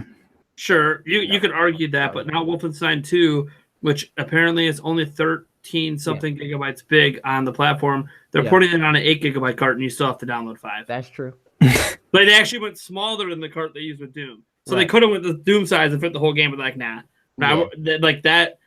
We like the sales of Doom, but that ate into too much profit, so we're going 8. Right. So it's kind of interesting that like it's a nice argument to make, but until we see it. Right. Yeah. You know, we really don't know. No one's done it yet. So every single major third-party game that's bigger than 16 gigs. I think it really just depends on if, like, maybe the reason why they did that was because they saw that the sales for Doom weren't affected by the fact that people had to download. Yeah, Because maybe. that's the only real reason to go with the higher cart is if people saying, I don't know if I want to download extra data. I'm not buying this game. You know, but the entirety of the single player was on the cart. Right. That's true. So there's a whole, like, it wasn't affected because people didn't need to download it unless they wanted to play multiplayer. Whereas there isn't multiplayer for Wolfenstein. Right. So you have to download it to play single player. That's true. So I think this is a lot of this. We don't know because all we know factually is that these cards cost way more than a disc. Mm-hmm. But how much it cost, and like we don't know. Nintendo, I think, is obviously not cutting anything out of that cost. So like, look, you want to come on our platform, you pay our prices for the cards because we are the sole provider of these cards. It's always been their strategy. So we don't know. Third parties more and more likely, I don't think, are ever going to use the bigger cards. I think those bigger cards are going to be Nintendo only. Probably because they get all the discounts. It's discount. Discounts. It's still more expensive than a disc even for Nintendo. Right. But the price that they're getting them at versus their third parties. 32 gig cards, but like Smash Bros, it's 25 gigs. We're gonna make you download half of it. Like that's a terrible look for a first party company to be like, so we have the technology, but nah. Yeah. Nah. Yeah. But Nintendo's also the company that says, well, this game was 25 gigabytes, but we found a way to make it 12. I think it was Granted, Dragon Quest game. There was a game in Japan actually that uses a 32 gigabyte card as third party. Oh. Panic Button is also that because Wolfenstein, it's like 55 gigabytes on PlayStation 4 and Xbox One? It's like 90 on PC too. Yeah, and it's what did you say? It was like 13 gigabytes? 13 point something, yep. So it's inherently going to be a pretty small game. Well, it's also one of those that what people have to realize on these file sizes, a lot of it's uncompressed assets. Yep. Assets that are 4K, 1080, 1440p. Like you get rid of uncompressed assets and you replace them with compressed 720 and under. That's significantly small. I can tell you right now, when I record 4K footage, it's like 8 times the size of my 1080p footage. Yeah, that's like everyone's like, I'm so impressed that they shrunk it down. I'm like, well, they're just cutting out the assets that Switch can't use. Yeah, that I think it's more impressive for like in regards to Nintendo, like their compression method. Like that's impressive. But people seeing that, like, oh, Wolfenstein's so much smaller on Switch than it is on PlayStation. Like, duh. Because it's a 4K game. Do you know anything? It's about informed consumers versus people that don't know why it's smaller. Or I see people argue it's small. Oh, they obviously cut a bunch of stuff. Look how small. It's like, do you know? Again, uninformed consumers. It can be frustrating talking to them at times. And the thing is, like, I'm not even saying I'm the most informed consumer out there, but I try to be. I have to be. I can't talk about the stuff without knowing something. You can't inform them if you're not informed. Because our fans will call me out on it if I don't know what I'm talking about. Yeah. In a hurry.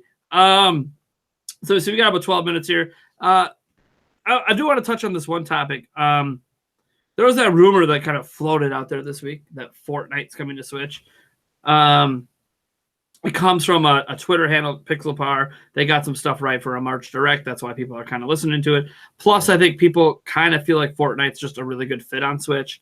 Yeah. So there's also it's the most popular streaming game in the world. And Switch. Yeah, because should be able to run it. Platform you use to stream. You can, though. Comes with a dock. That's all you need. That's true. So, and well, it's not all you capture card too, guys, but Yeah. streamers know, like actual streamers that are good, they know all about that. We have capture cards and everything. Right.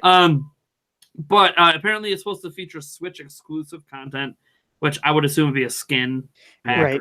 or Mario like costumes or whatever. Yeah. Yeah, and then it's going to be the Battle Royale, which is free everywhere. No word if it would be free on Switch. And it would include also the stories, like the actual, what the game was originally supposed to be before they Battle Royaled it out. Right. And the thing is that US Gamer publication, they contacted their sources who are close to Fortnite and Nintendo. They said close to, not necessarily people who work there.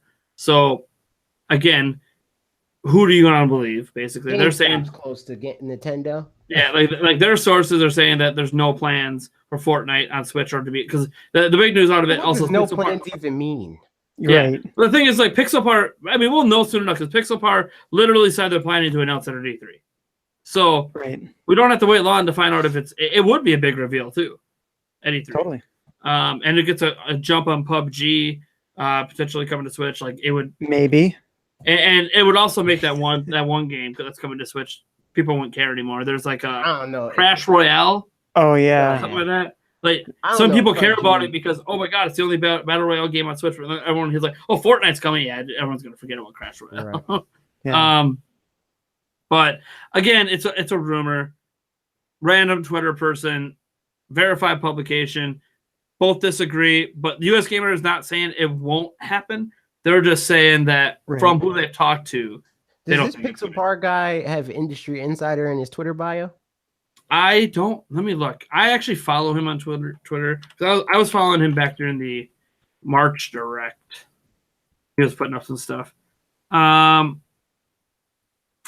me see. He does not. No, I believe him then. Yeah, he's not calling himself that. He's also for those who don't know, he made a bet on when Pokemon would be unveiled for Switch. It was just a bet. He said it wasn't based on any sources. Yeah. And he said if he got it wrong, he'd have to draw every single tweet until it's unveiled. So literally, he's been drawing every single tweet now for weeks. And it's quite entertaining if you follow it. I almost don't want him to go back to tweeting again. Because he's actually a pretty decent artist. Yeah, he is. It's like Miiverse is still going on his Twitter. Rip. Too soon. Yeah, so it's kind of like his most recent one was 15 hours ago, the Nintendo Times. He kind of drew a newspaper with a bunch of the news. Kind of cool. But yeah, like he's got some talent, and the thing is, and he's been around since February 2016. So like this isn't a new account. That's also notable as well. It's not like one of those. I just popped on Twitter and made up some stuff and got it right. Like he's actually been around a little bit. Yeah. But again, we don't know the sources for US Gamer, and we don't know this person. I think people want to believe it because they want Fortnite. Well, isn't there also Fortnite Mobile? I mean, yes, it can absolutely run on Switch. There's no question about that. But I think if they're willing to put it on mobile devices where controls suck, then PUBG's on mobile as well. Exactly.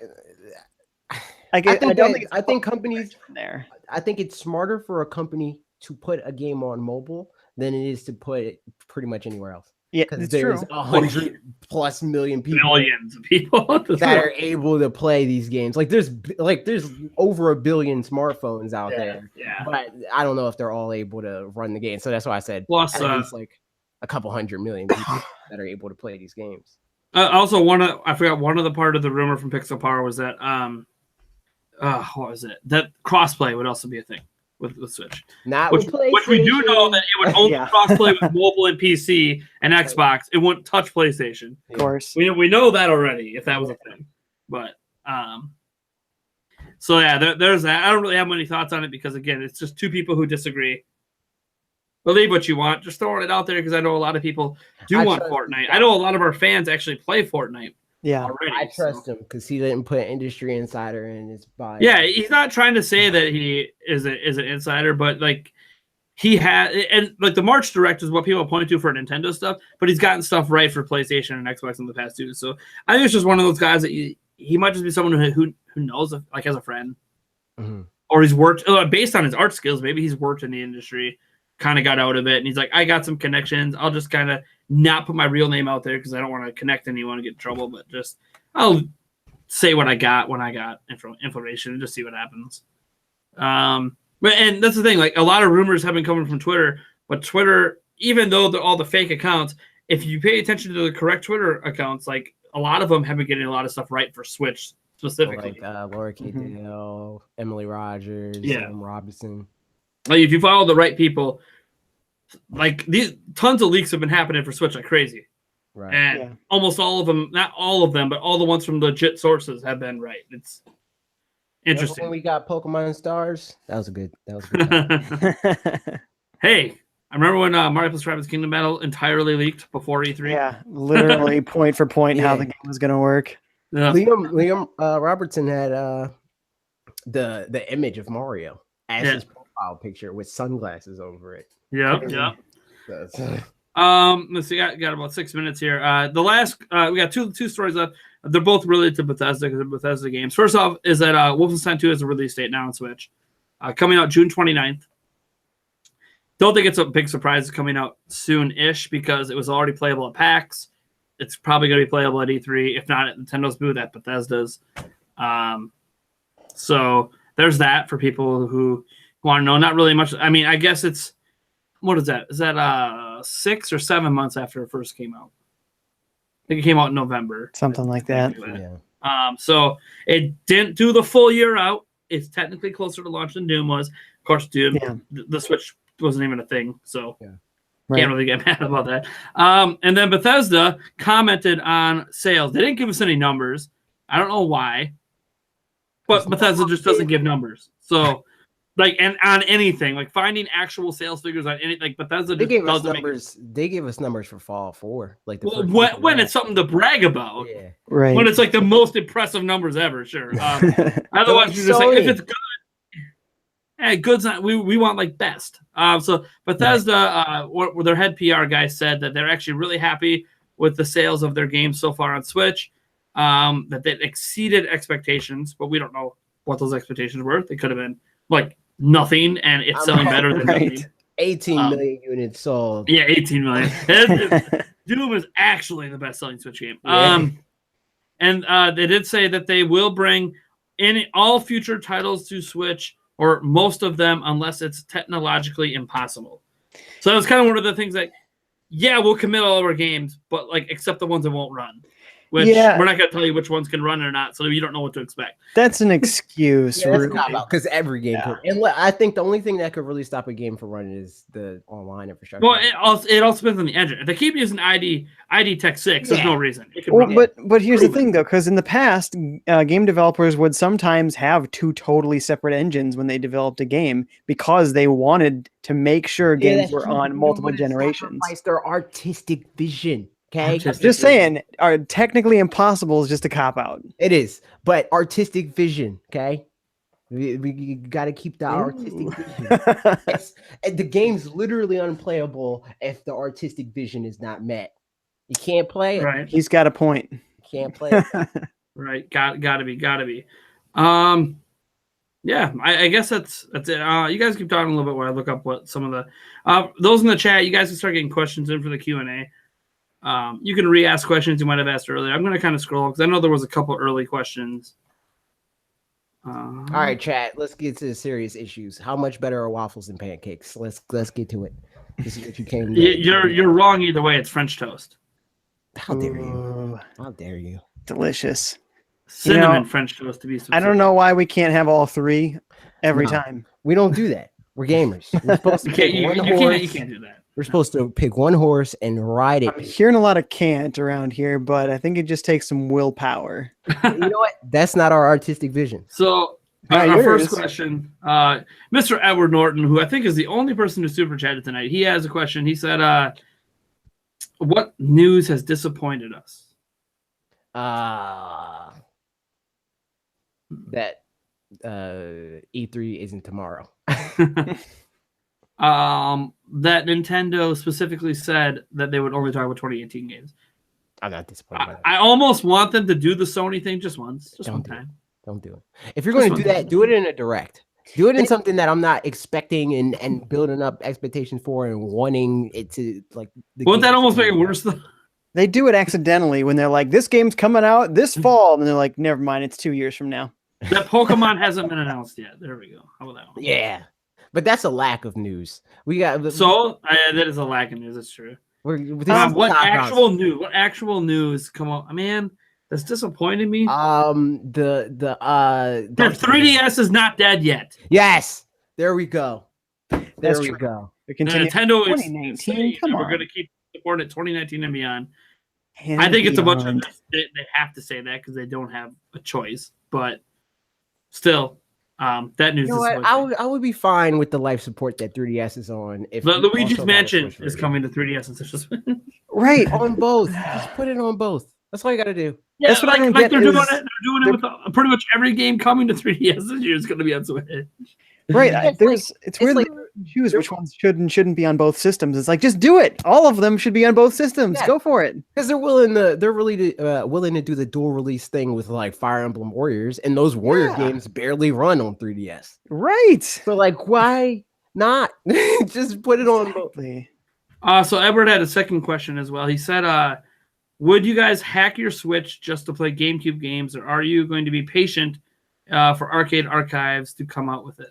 Listen, I don't even have time to play Switch games on my Switch. Yeah. I'm not gonna be able Well, it wouldn't be called Arcade Archives, by the way. That's for Right. arcade games. That's only it could be like licensed it. GameCube Archives or something. But No, no, I'm not going to hack my Switch. I would never do that especially if I only have one copy of a system, because first of all, that has implications to what you can do online. When you hack a console, usually that means you can't do online stuff anymore because the Nintendo servers are checking for hacked systems. So if I have one Switch and I've hacked it, well, I've given up my ability to play online games and shop for new stuff legally. And me personally, I don't actually own any GameCube games right now, so everything I would be doing is completely illegal. That's true. I would be downloading ROMs illegally and playing it illegally. That's Right. true. That's true. It's not just that. It'd be different if I owned. The thing is though, even if I owned a whole bunch of GameCube games, I'd have a GameCube and I would just plug that in and play. So I wouldn't need to. I mean, obviously there's the on the go aspect, but you can actually, because it's mini discs, there's actually portable fan made GameCubes you can just buy. Yeah. So, Pretty sweet. I actually like the N64 portable ones even better. Those ones, just the fact you're sticking this fat old cartridge in a portable, I'm like, yeah. I have this thing called the Retro Duo Portable. Yes. It's a portable Super Nintendo, but what's even better is that they make multiple adapters for this thing. So if it wasn't ridiculous enough to stick a Super Nintendo cartridge in a portable, you can get an NES adapter, and then there's this big adapter, and then an NES cartridge sticking out of the adapter. That's so Wait, old school because there was you so get- much you- of that. Can you get a Genesis adapter and then get a 32X adapter and then get a CD? No, that's going Like- too far. That's having to improve the. I don't think you Hardware. can do that. But what I do is I get a Genesis adapter, and then I get the Master System adapter, and then the Master System cartridge. That thing's wobbling all over the place, but it works. That's awesome. Oh gosh. Let me see. Let me scroll down if there's any other questions that were from a while ago. I'm sure there's some new questions as well. I'm just kind of scrolling through. Right, and some of them are questions amongst each other. Got to sort through, find the stuff for us. Like the one question that Everett asked was answered by the chat, so we don't have to do that one. What do you guys think though about that announcement that there is an exploit that to the Switch now that they said that Nintendo cannot patch out? There's no way for them to prevent that. Yeah, I think that's what he's alluding to, the hack thing. Right. Because it's a flaw in the Tegra chip. Yeah, it's a flaw that's been known about for a long time because chip's been out since 2015. Yeah. They didn't know that it would also exist in Switch because it's about Right. shorting pins and they could just change it, but they never did. Right, but the So it's PSP was super popular in part because it was such an awesome emulation machine. Could we see that sort of homebrew crowd doing the same for Switch? Nope. I don't know, because PSP wasn't $300. Yeah. And Nintendo's already releasing the T214 chip to combat it. So only the launch systems through first year are going to have it. They'll be Only hackable. 17 million people have. Well, done but it. that's but what happens with these launch true. systems is they become like super valuable. Like you can sell them for like $1,000, $2,000 to people who do want to hack. Yeah, right. You can't get it. It's like a backwards compatible PS3, you know? That actually happened with 360s when those first started getting hacked. A lot of the early 360 models, like those, are even to this day, because you can hack it and put like just all of the emulators on there. But the newer ones, the elites and all that stuff, you couldn't. Let me see here. We have one from GU King of Heart. He says, have you heard the rumor / leak that this E3 will be Smash and Pokemon themed? There is a thread on Reset Era. Yeah, I heard that. Well, I have Smash not heard. theme, I think, makes a lot of sense. Well, the Pokemon Smash theme. Yeah, it's the I Pokemon think theme I'm a questioning. Pokemon theme, like if they just did Pokemon, that would be a crazy E3 booth. Pokemon has some interesting art direction. But of course people want to play Smash, so that would be stupid. So GU King of Heart, this is funny. He asked me a question about a thing that he's the source for. Oh my god.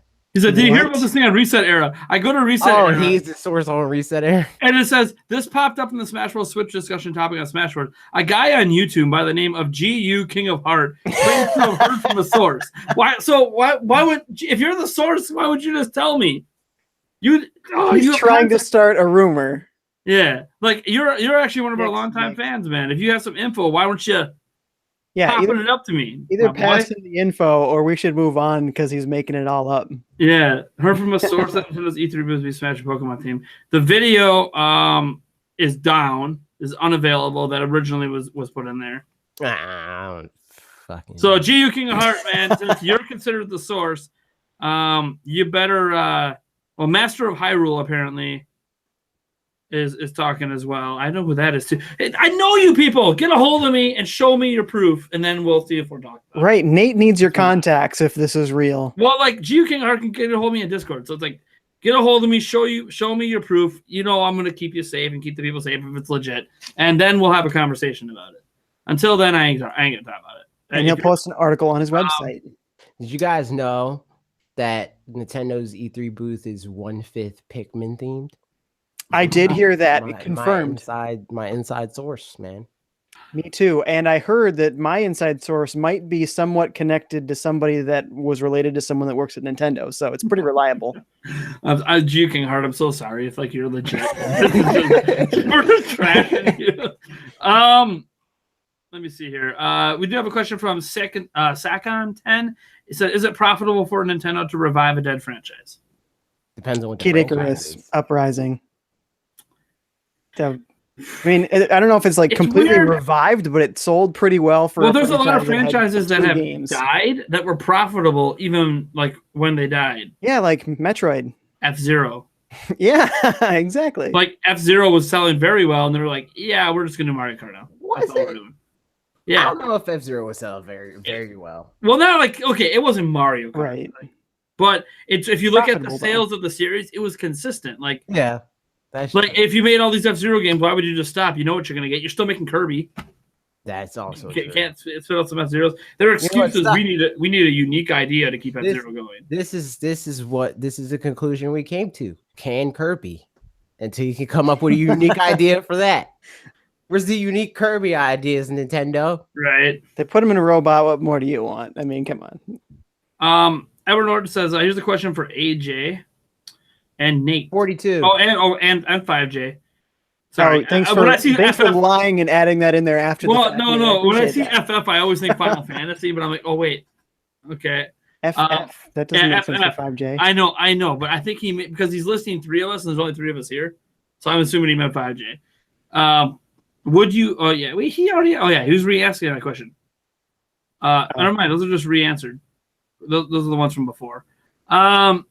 Just onto Fox says, do those of us in Europe have anything to worry about with Satoru Shibata's promotion?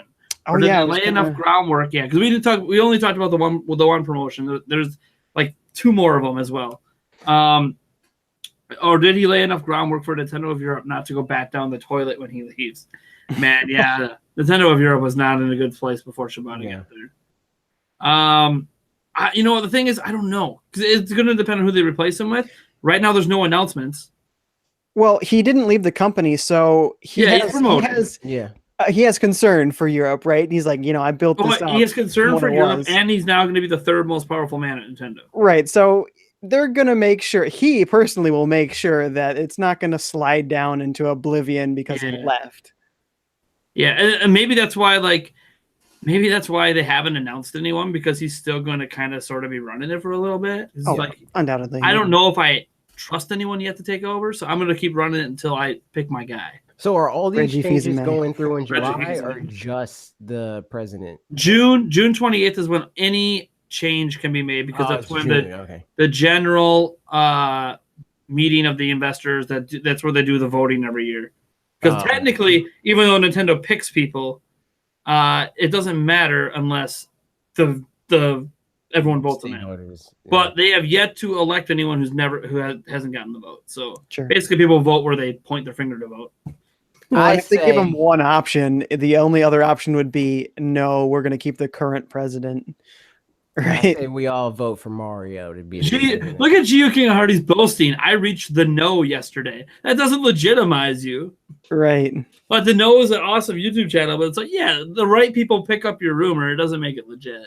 It also could be that you're trolling. If your rumor sounds interesting, YouTubers are going to pick that up. And it's like the Fortnite rumor. Like, is it legit? Nobody knows. People just want Fortnite, so we're going to talk about it. Yeah, we know people want Fortnite. It's going to get the clicks. I mean, I know people want Pokemon. I heard that GTA 5 is coming to Switch. Boom! Light up the. I said that. All I'm saying is, before I report on it or have a serious conversation, I need to see some real evidence beyond. Hey, this guy I know who follows my YouTube channel said this. Right. Exactly. At least that's what you pointed me to a Reset Era thread that referenced yourself, which that doesn't legitimize it. He was hoping you wouldn't notice that part. I don't just say, "Hey, did you hear Reset Era?" I said, No. I look into where the rumor comes from. Anyways, how dare you? How dare you? Let's see here. I'm scrolling down. Gamer God Wannabe. What's the meaning of life, the universe, and everything? Nintendo. Waffles. I went with the gamer route. I'm going bacon. What are you saying? And for vegans out there, vegan bacon. You're saying gamers don't like waffles? I'm saying Nintendo. French toast. You're saying Nintendo don't like waffles? No, I like a good Belgian waffle. This is blasphemy. I stayed at a hotel with my kids a couple weeks back, and I had some waffles there because they had a waffle maker. I like. It's not that I don't like waffles. I just prefer something with more flavor. Oh, hey! You can't blame waffles because you're over here getting trash waffles. All right, there's some high quality content in the waffle community. All right, is it inside the waffle, or is it what they put on the waffle? Both. It's both, fans. I know there's crazy stuff. I've seen crazy stuff on top. And you know what's the top feature of being a waffle? On top of the waffle, eventually becomes inside the waffle. The stuffed waffle. It has pockets. Speaking of stuffed waffles, did you guys ever eat waffles from Eggo? Yes. Wasn't that stuff amazing? Yeah, it wasn't too bad. I loved it. For being like a cheap axed. Yeah, just toaster oven. Cheap thing you just grab in the morning without any effort. Yeah, exactly. Right. It's kind of like toaster strudels, right? Like they're all right. Like if you're in a hurry when you're younger, like who cares? Yeah, but Eggos are way better than toaster strudels. Eggos. Let go of my Eggo. Let me see. Second 10 says, do you know about the new mobile game? Does Nintendo own that IP? Yeah, Nintendo made a partnership with another company to bring out a game. They don't own the company they partner with, so it's probably one of those situations. Has Nintendo ever done something like that? Where they're like, hey, here's this new developer or whatever. Here's this IP that is new, and then they don't own the IP because doesn't Nintendo own Wonderful 101 and stuff like that? It's co-owned rights. It's co-owned. Oh, okay. Right. Yeah, and the funny thing with co-owned rights like that, it's like they co-own the rights to Bayonetta 2 and Bayonetta 3. Right. But Sega still owns rights to the whole franchise, so they still have a say, and then Platinum still has a say. So it's one of those things where unless all three agree, nothing can happen. It actually complicates things more. Yeah. It's like the Pokemon company. Nintendo owns significant rights to the Pokemon franchise, but they're not the only ones. Right. So That's why they put out random mobile games. But they have exclusive rights to the mainline series, but that's because Nintendo won't approve series in general. Like Nintendo told the Pokemon Company, it's fine, make your own mobile games, do whatever. Right. But they also said, but your mainline games are always going to be on our system. If Nintendo would say you could put them on any system, Game Freak's going to do that. They're going to put it everywhere. Right. Yeah. But Nintendo's like, no. We're using our stake in the rights to say this is us. No, you don't take that from us. So that's kind of and it's obviously been a partnership. It's worked out well for everyone involved. So. Yeah. But Nintendo, Golf Story is an example. Golf Story can't go anywhere else. But Nintendo's not the only one that owns the rights. They could okay that company to release on another platform. Wasn't Golf Story though also released on PC? I thought that was also came to PC. Nope. Nah. 100% Switch exclusive. Nintendo funded the whole game. Funny that they funded the whole game. But yeah, they funded the entire game. They gave them $400 and was like $400. There's $400. $400 for that. Unity. 5J's trying to call me on it right now. I see him desperately looking up. I remember like things I heard a while back, right? And I'm just like, was I completely wrong about one of those games that when the very first time a whiff of it was out there, it might have been like initially announced for PC before Nintendo got involved. That could be what I'm thinking of. It might be like a Rocket League situation where before Rocket League was Rocket League, it had this long ass complicated name that I don't care to. Right. Yeah. Maybe it was something along the lines of that, where it's like instead of Golf Story, it was like a Golf Tale released on Steam. Yeah, at the very least, it's definitely not on any platforms right now for sure. So Zenja Fox, give me a good fry up any day. There you go. Some fried waffles? Why not? Yeah, I've had a fried waffle before. I gotta admit, it was pretty good. When's the last time fried ice cream? I think like fried just makes everything better for me. I don't. When's the last time? Have you seen how fat I am? When's the last time you saw a French toast cone? All right. You find me a French toast cone, right? Minnesota State Fair every year. My wife and I have to get a fudge puppy, which is a Belgian waffle, deep fried on a stick, covered in chocolate, whipped cream on top. Amazing. There's so many things on sticks at fairs. Here you go. Fried things. That one's a waffle. Here is your French toast cone. Ice cream cones made out of French toast bread. Boom. Ooh, sounds good. It actually looks really good too. Just saying. I know the waffle cones. I mean, you got the vanilla and you got the granted, the waffle cones are the most common. The waffle cone is iconic. It's iconic. Oh my God. What are you doing, Google? I'm trying to how to make actually I could just send you to the Google video. It's how to make ice cream cones out of bread. Ice cream cones out of French toast bread. I mean, it's all bread products, so it doesn't really matter at the end of the day. No, blasphemy. That's I mean, you want to talk about iconic. There's places, okay, I have been, believe it or not, I've talked to people in the U.S. that don't even know what a waffle cone is. The only cone they know are those little Dixie, whatever. I don't even know what those things are called. Those little cheap. They might not know what it's called. But does anybody know what that little cheap ass cone is called? Aren't they called like McDonald's? Aren't they called like sugar cones or something like that? Is that what they're called? I don't even know. Let me look up. Maybe it's just actually called an ice cream cone. You know why? You know why I don't know? It's the same reason I don't know what other companies' adhesive strips are called, because Band-Aid won. All right, Band-Aid won. Waffle cone won. And won the race because waffle is the superior bread amalgamation. We're going to you realize that it's only called a waffle cone because of the pattern. It's not actually, it doesn't taste like waffle. Just throwing that out there. I think it's the batter. Get out of here. Get out of here with that. Get out of here with that. Get out of here with that. That's propaganda. Is that a cake cone? What is that? I'm really mad now. What are the name of those dang cones? They're everywhere, and I don't know what they're called. Matter. Because it's not a waffle. Yeah, they're cake. It's a cake cone. They're technically called a cake cone. That confirms that the trash, because cake is a worse version of pie. All right, I found Keebler brand sugar cones, and that. Yeah, okay. But what cones aren't sugar cones? If you don't got sugar in your cone, no, you're right. And I'm looking. Oh, so like the ones from Dairy Queen, those are the cake cones. The ones that look like waffle cones but aren't actually waffle cones, those are sugar cones. Yeah. And there's real waffle cones. And there's the real and the waffle bowls. Don't forget those. Okay. Confusion. How many French toast bowls you see? None. Oh yeah, the disgusting cone that nobody likes. It's called a cake cone. Yep, that's it. They're just too airy. That's all it is. If it wasn't so airy, it'd be all right. Cake flavorless. Cake would be trash without frosting. Nobody wants that. Get out of here. Pound cake, get it out of here. Get out of my Depends. face. Depends. I Because think cake can be Only ruined because by frosting, but I don't know. technically considered a cake. Dairy Queen ice cream cake's pretty legit. See, that's the Ooh. one thing. Ice cream cake, but how much cake is ice cream cake? 0. It's like 10%. They all have sugar. Oh, and It's by the way, shaped like a cake, I'm waiting that's for the chat. I'm waiting for more questions, guys. Yeah, I had a viewer in my Discord that was like, "Oh, great! I have so many questions. Where are you, bud?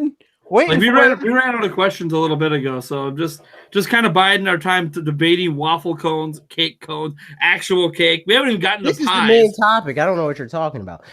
Pie is the superior in that group. Because cheesecake is pie. It's pie. It's pie. I don't care what anybody says. Cheesecake is pie. But it's called cheesecake. No, I think I do disagree on that one because a pie typically has a crust on the side, holding in the pie contents. But not. what- I guess but some what cheesecakes cake do you do. know and that some- has it's a pie. It's a pie. Period. I think it's a hybrid. A pumpkin pie is a pie. Fox, fry up bacon, fried or scrambled eggs, sausage, baked beans, toast or fried bread, fried tomato, fried mushrooms, What are we black talking pudding, about? hash brown. Some of these are optional. That's a proper breakfast. That's a heart attack. Delicious. That Great. sounds amazing. This is One of why I the don't I even. will have a heart attack right away. But no, if pumpkin pie and sweet potato pie is pie, cheesecake is pie. Yeah, so we got about 10 minutes left here, guys. I gotta say, I don't particularly care because it's just delicious and that's all that matters. Right? I care because we're not going to associate cheesecake with cake because cake is trash. Well, it's just like people who tell me that pumpkin pie doesn't count because it's a vegetable. I'm like, What? it's a delicious vegetable. Thank you very much. Nothing's a vegetable anymore. What about a meat Nothing's pie? Everything's a fruit. Everything's a fruit. Everything's a fruit. What about a meat pie? Oh, I hate meat pie. Meat Like pie. a pasty. Meat pie is meat. It's just meat. What about a And the shape of the calzone? pie. Is that a pizza pie? Like a Is it literal a pie? pizza pie? I'd be fine if that's a pie. Because Right? calzone, that's good for the brain. Calzone. Funny how we're deciding it based on like what do we like and what do we enjoy versus what legit should be called it. I legit think that. Oh, we have a real question. It looks like here. Gazenja Fox chimed in and said, "Do you want more creative tools like the recently announced, and I think it's come out by now, the Korg Gadget music composition tool?" Yeah, if the Switch limitations don't stop me from uploading. Well, I mean, the funny thing is, Labo already has a way to do some of that stuff. Yeah, Their Labo Garage is literally a creation tool. that's true. Right. It's true. What if you use the Labo piano on the Korg application, That would be crazy. using both worlds there? But then it's trapped on there because it said you can't export your stuff. I gotta find it. I saw a guy Twitter, but not in a YouTube. video. I gotta find the video. The guy was playing 4 Nintendo Labo pianos at the same time and like creating his own like music, and it sounded sick as hell. He was playing with his feet and with his hands. I'm like, what is happening? And I'm like, first off, you bought 4 Switches and four variety Labo kits Yeah. because you have to have the software for each Ching, Switch. ching. But man, I gotta find that video. That was a crazy video.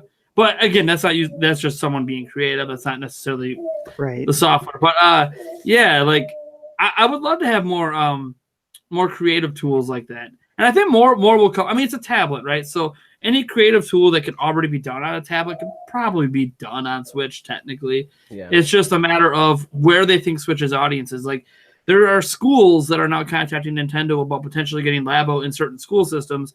So as soon as you start penetrating the school area, now you can think of a whole slew of creative apps for that. I mean, they were using DSs in libraries we talked about before. Yeah. So it's like if they're going to have Switches in schools, then you could create a whole bunch of creativity apps around that. Heck, you can arguably start putting classes on the dang thing if you want. You know, hey, do your math homework on the Switch during class. Somebody open a Labo arcade. Labo arcade. All the arcade Oh. cabinets are made out of cardboard. Make it happen. So Korg had an application on 3DS. Yes. And yeah. DS. Right. So, Yeah. So it's not- I mean, could that you do with exact those? application Could you is- export? Could you export stuff from those, I or were think they you locked can. on 3DS? I think you could. That's what I think. Whether or not you could or you were supposed to, people did it. Oh, so more of The a 3DS was completely hacked. Yeah. Because they're saying, I'm more mocking them because they're saying that it's incapable. There's a technical thing that's preventing them from being able to export. Sure. right, yeah, and that's And then crap. Second 10 is asking what happened to Konami and Capcom. Capcom is skimping by. Yeah. I don't know what's going on with them. They're just like hardly hanging on. I don't know if they're like passed out in a gutter somewhere and they're like, I was here's trying to find Street Fighter. I was trying to find their new financial report for the fiscal year and I couldn't find it. I'm like, it's okay if they don't post it publicly. That's fine. You don't have to do that. You only your stockholders have to see it. But it's still one of those. Because they have all the cool Mega Man announcements. Like that looks okay, great. They're doing all right. I've been waiting for so long. But I keep wondering, like, is that all they have? Is like, oh wait, is it Monster Hunter Capcom? Yes, Yeah. yes. That's one of the biggest games of the year. Yeah, well, yeah. Well, they're not barely holding like you guys. Yeah, I forgot about Monster I was Hunter. joking. I was mostly But joking when I said that. like Konami's the one that Konami is a lot more prosperous than people want to think. No, they're not barely holding on. They're just not holding on in the way we want them to. Yeah, exactly. And that's what which is being a video game creator. They're like, no, we're holding on because we own half of the machines in every casino. Yeah. When they were literally, like I go to the casino once in a while, and literally half the machines are Konami.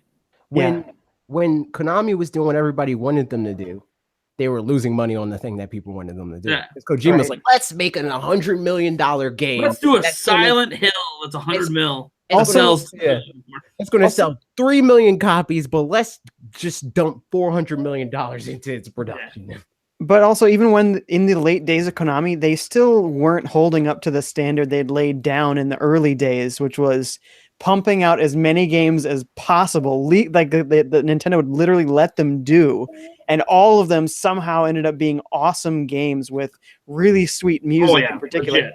It's like they didn't have that reputation anymore. They were famous for a few series that they kept going. I feel like it was a lot more lucrative for them back then because games were more expensive. There was less competition, and they had that relationship with the big dog in town. Yeah. So it's like a lot of the game sales were going to them, So but I've heard some people talk about, with the change of the presidents and stuff at Nintendo, you went from like a gamer-centric one to a money-centric one. And I'm like, you know what? I don't think any of that's necessarily true per se. Like all companies care about money. But if Nintendo only cared about money, they would just be like a multi-platform developer and make a shitload of mobile games all the time. Yeah. Because you think look how good Pokemon Go did. Well, imagine that every Pokemon game could just be a mobile game. That's bank. And Fire Emblem Heroes is doing really well. Probably make more money off that. Yeah, but game, You look at Konami. Konami's like, look, we're starting to see profit loss as games are getting more expensive. And now we made a pachinko machine, and like 3 pachinko machines make what one game makes, and it costs us pennies to make the pachinko machine. Right. We're just going to keep doing that, and we're just going to theme our pachinko machines around the games that people know and love, right? Because that matters more. Yep. Are you heading out now? Because I know Ollie's awake. No, I'm gonna say it's really like watching a movie. Oh, you just got home? I just got home. Oh, okay. Well, I'm almost done. I got 3 minutes. All right. Well, I know. I didn't put my mic. You guys hear? I just called an ass. It's okay. We get a little glimpse into your personal life. Yeah, that's the way we go. It's endearing. I guess we are in the final 3 minutes. Why don't we give you guys some shout outs here? Get the old YouTube channel spun up here. Oh, that's not a YouTube channel. That is not what I wanted. All right.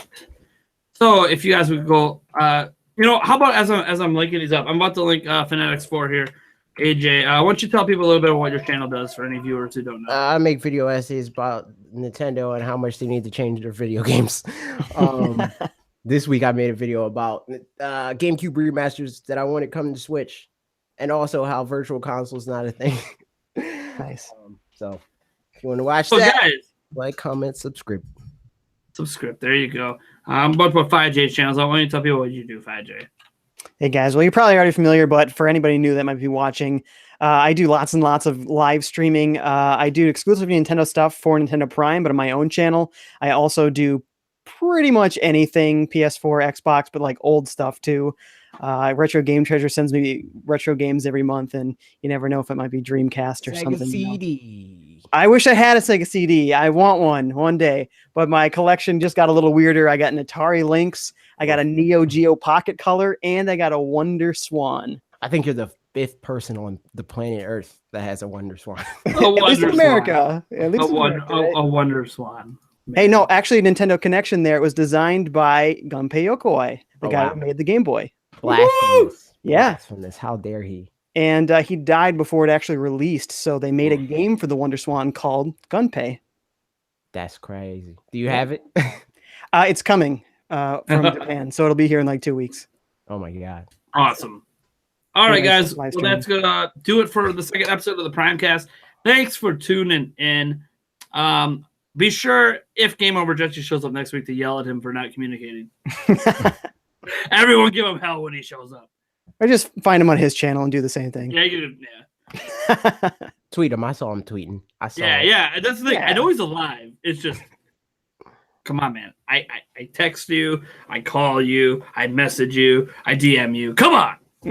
What communication method do you want me to use? Anyways. Maybe he thinks you got him drunk. It was your fault. Yeah, it's my fault. It's my fault. I'm the one that made it pass out in the hotel.